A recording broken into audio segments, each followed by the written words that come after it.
Hi and welcome to Healthy Life Hacks. I'm Jennifer Jefferies, the present-day wise woman, a realistic naturopath coming to you from the surfing beaches of Australia. This podcast is for those of you who are wanting to really rock your life and health and live from a place of prevention. Let's get into today's episode. I am excited to be here today, joined by my wife. This is my wife, Mrs. Alice. And my wife, Mrs. Ben. We like to say wife, and people say, why do you like to do that? And it's like, well, when you've been deprived of something, like for my whole life, both our lifetimes, not to be allowed to be married against the law in Australia, stupidly like it was, I'm going to milk that Mrs. thing so much. My wifey thing. Yeah, it is. You're my wifey, you're my Mrs. Wifey. Yeah. So we wanted to jump on here, and because people keep saying, Jan, what's the story? How'd you guys meet? All that stuff. Because we've found love later in life. Yeah. We've both had a bit of life to get to this point, and we found love and are deliciously happy. And we wanted to share that, you can find love at any age, but you've got to show up for that to happen.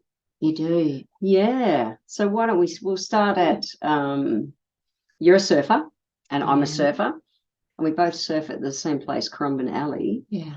And it's 6.5 years ago now. Wow. We met in the surf one day, and there's this thing that if you surf the same time every day, you cross paths with people who surf the same kind of time, and that's how you make friends out in the surf. And one day we crossed paths and we said good day, and I found you on Facebook and I sent you a message. And you never wrote back? No. Not for 5 years. We'll get to that. But I was really, I was traveling around the world as a speaker and doing my life and very focused. And I had been single for a block of time, like years, and I was dating and all that kind of stuff, but just still, just doing life. And we'd cross paths in the surf at different times. And you just kind of do the, g'day. I was intimidated by you. I was a beginner surfer, and you were the surf teacher / gun out in the surf. But just doing some instructing. Yeah, well, I was intimidated by her in a big way. I remember one day we crossed paths at the shower, and I kind of went, oh, g'day. And I called you the name of another instructor at the alley, and you went, no, that's not me. That's the other one. I went, okay. just cement it. That it was like, no.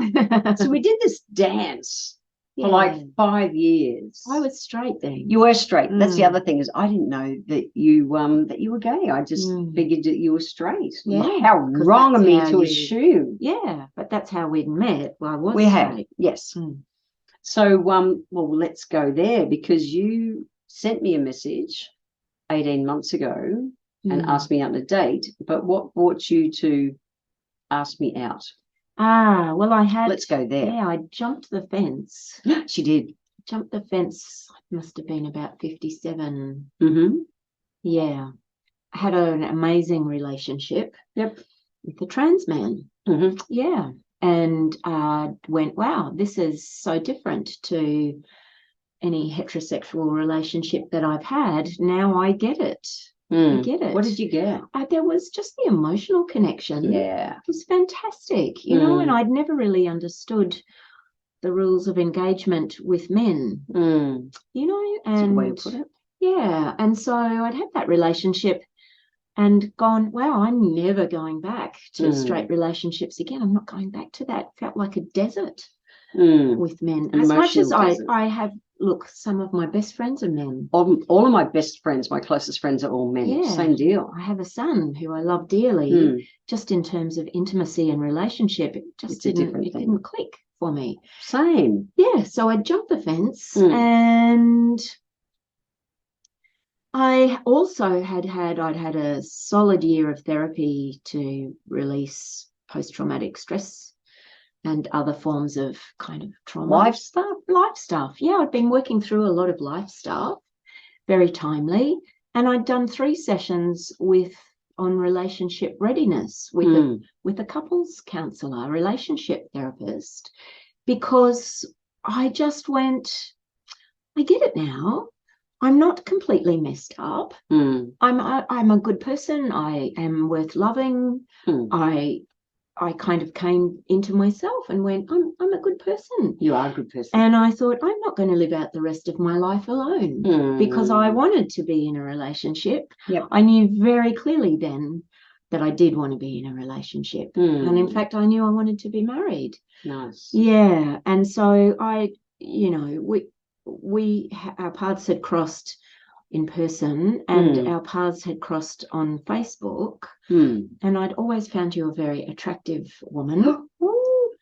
And the big daggy dyke. Once I knew where I was at in myself and in terms of intimacy and relationship, I knew that you didn't know and would never figure it out. I was never going to ask her. That I had jumped the fence. Yeah. And with that, I had dated women. I had fallen in love with women in the past who had not been with a woman before. And through life and everything, those relationships ended, and they lasted years and years and years, decades in some cases. And I knew this time the relationship I wanted to go into the rest of my life was someone who was just a zillion% certain with their sexuality and that they wanted to be with women and stuff. Yeah. Versus someone that I fell in love with, different. Yeah. So I wanted someone to really, to be, to own who they were. Yeah. Yeah. And incredibly, I was in that space. You've done this. I didn't know. And you didn't know. So no, I didn't. I realised I had to take matters into my own hands. She did. She was all assertive. Yep. And I sent you a message 5 years later and asked you out on a date. You did. She asked me for a surf and a cuppa and a yarn. Yeah. I thought, who the hell uses the word yarn? I do. Yeah, you do. So I saw the message and just was having a bit of a stressful time in my life. Very stressful. Had a bit of stuff going down, and I saw the message and I just went, I just want some joy in my life. And I went, yes, let's catch up tomorrow. Yeah. And so we went on a surf date. Yeah, we did, and it was pissing down rain. We went to the blowing cafe. On shore. It was bloody horrible. This is not the best surf condition. Disgusting stormy day, but we went in the surf and we went we had cuppa and then sat in the car, my car, for a couple of hours and just had a yarn. We did. For those internationals who are not Aussies, yarn is a chat. A good old chinwag. Yeah, they don't know what a chinwag is. Aussies have so many words. We had a chat for a couple of hours. And then I went through a real thing where I was really scared to hurt you if it wasn't going to work out. And so I did some work with someone. You stepped up and did some work. I did some work around that because I wasn't scared about me getting hurt. I was scared about if it didn't work out, me hurting you. Yeah.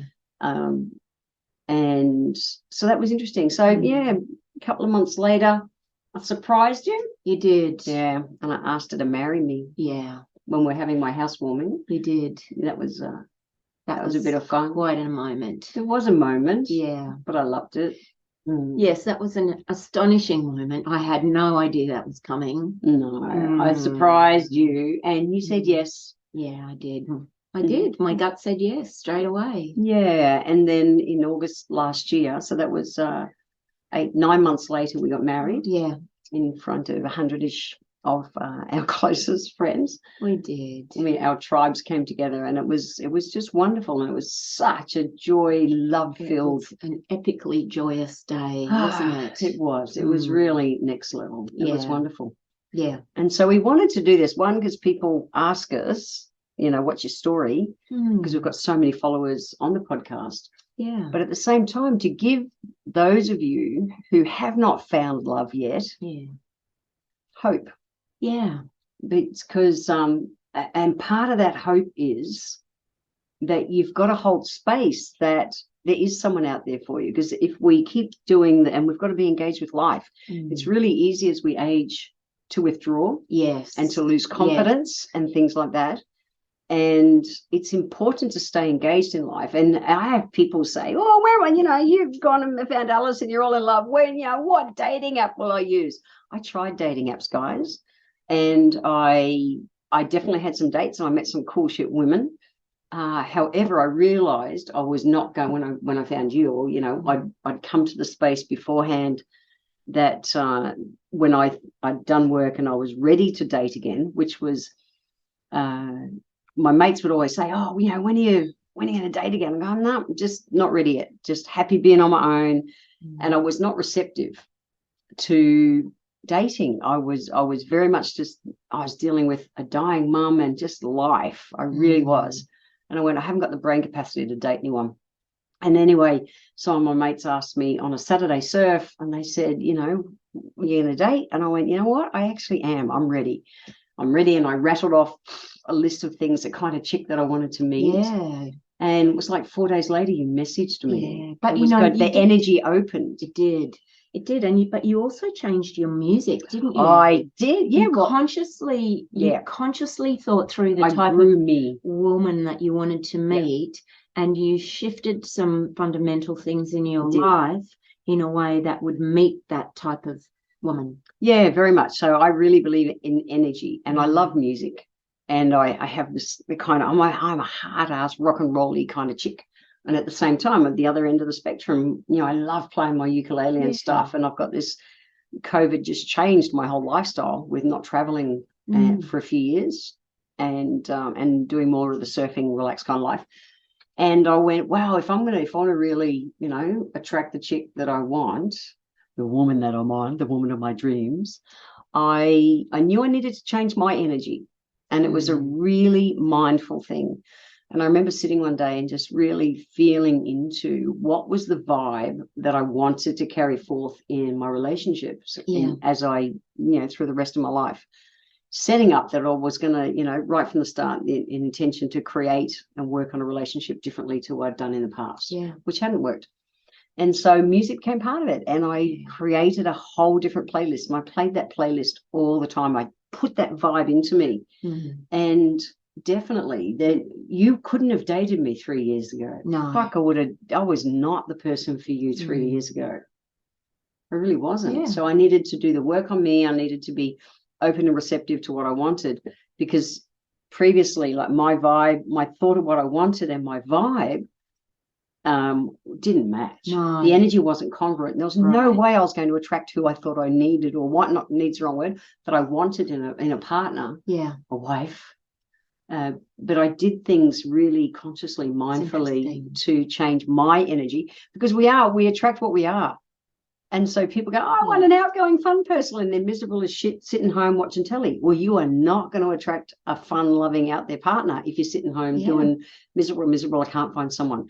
So I just want to talk into that too, be the person that you want to attract, be that life, be that vibe. Yeah, they're all really, really important things that you did. And for myself, you know, I did some really serious work on what's known as emotional regulation. I realized through the therapy that I'd done that, you know, I was getting triggered by different things. I hadn't ever known about that, and how to kind of control that triggering and manage it well. And so I did a heap of work around that, so that in a relationship, because relationships will always set off our triggers. We attract the partner to trigger us to grow. Yeah. We do. It's just it's one of those laws of nature you can't beat. That's right. And so I did a lot of the work around emotional regulation, and I use my breath. I know now, I notice when I've been triggered, and I take responsibility to bring yourself for back that, to center. to bring myself back to center. And that's made a huge difference in my ability to be present in a relationship. And entirely loving and respectful. And I want to mention, kind of with that, it's we've all been hurt in the past. And what happens is when it's really easy to put a bit of a wall up, really is. And then it's big. I remember even Shane, you know, one of my best friends and my assistant, saying, Jen, will you just let her love you? And it was like, I had, you know, you get it 99% of the wall down. There's this 1% that's just scared. Yeah. But if I'd said to you, Alice, I am 99% sure that I want to marry you and have you as my wife for the rest of my life, you would have gone, fucking have. Would you? Yeah, I would have. Yeah. And yet Yeah. when we have that little piece of a wall up, that's exactly what we're doing. Yeah. We're not even aware of it. It's just we go, oh, a little bit of safety because I've been hurt in the past. Oh, shit, that doesn't work. It just doesn't. At some stage, we have to trust and just let down the guard and just go, I am giving this my best. There is no crystal balls. There's no guarantees. But that surrendering is such an important part. It is. Otherwise, we can't. You'll never get what you need. Yeah. Because they can feel it. You can feel it if someone's not all in. Yeah. Yeah. Absolutely. So hold hope. Yeah. Do your work, whatever your work is. Yeah, Whether you need to create a different playlist for the energy you want to be in life, or whether it's you need to do any therapy, and I did my hippie trippy versions of therapy. Do whatever it is you need to do. If you are single and you're wanting to call in a partner, be that energy now. Yeah. Be open and receptive and allow it to come in. Yeah. Yeah. I would also say here, my beautiful wife. Yes, my beautiful wife. Jennifer Jefferies. Mrs. Alice McKinnon. You know, I had spent my life up until 57 just assuming that I was straight. You know, I just assumed.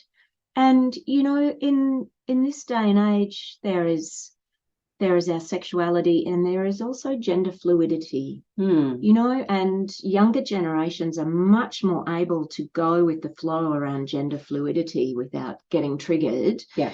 But, you know, don't have to assume that your sexuality is anything fixed to anything. Fixed. Yeah. Yeah. Agree. Yeah. Nice point. Thank you. We love you. Oh, I love you too. Yeah. So I wanted to talk love and say that we can find love at any age. Yeah. Any age, if we're open and receptive to do so. Yeah. Thanks, everyone. Thanks, everyone. Thanks, Mrs. Alice. Thanks, Mrs. Jen. I want to thank you for being here today. If you enjoyed my podcast, please let me know by leaving a review on Apple Podcast. Every month, I draw one lucky person who leaves a review on Apple Podcasts to have a free 1-hour consultation with me. Be sure to subscribe to the show wherever you're tuning in from so that you always catch the next episode. And if you would like to receive a free copy of my Feed Your Body ebook, simply click the link in the comments below.